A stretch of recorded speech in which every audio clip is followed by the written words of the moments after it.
Le biologiste de l'UQAC, Claude Villeneuve, n'est pas tendre à l'endroit de Greenpeace, qui s'en est pris, vous le savez, aux pratiques de produits forestiers résolus.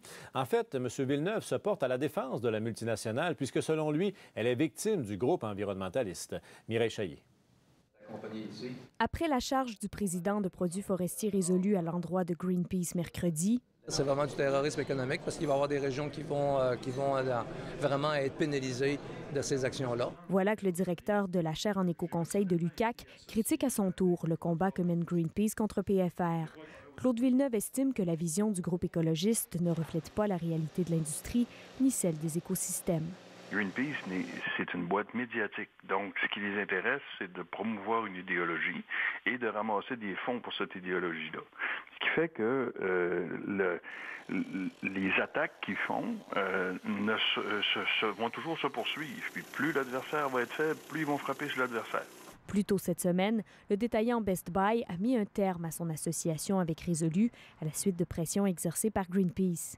Best Buy veut désormais faire affaire avec un fournisseur dont les pratiques environnementales sont reconnues par la norme FSC, norme que PFR a perdue en 2013.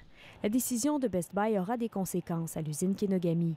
Greenpeace assure qu'il n'a rien à se reprocher et que PFR est l'artisan de son propre malheur. La question n'est pas par rapport à Greenpeace, c'est une question par rapport à FSC, qui est une norme internationale créée par des industriels, des syndicats, des groupes environnementaux et des communautés autochtones. Ensemble, on crée cette norme-là. Si Résolu a échoué ce test-là, c'est à cause qu'ils n'ont pas fait le travail sur le terrain. Claude Villeneuve soutient que l'industrie forestière s'est transformée. Il déplore que Greenpeace tienne malgré tout le même discours depuis des années. Il y a énormément de choses qui se sont faites dans les dernières années et qui sont balayées du revers de la main par des idéologues qui veulent imposer une vision qui est complètement déconnectée de la nature. Claude Villeneuve estime que les médias donnent trop de crédibilité à Greenpeace. De son côté, Nicolas Mainville estime qu'il faudrait cesser de montrer du doigt les écologistes et se mettre en mode solution. Ici Mireille Chaillet, Radio-Canada, Saguenay.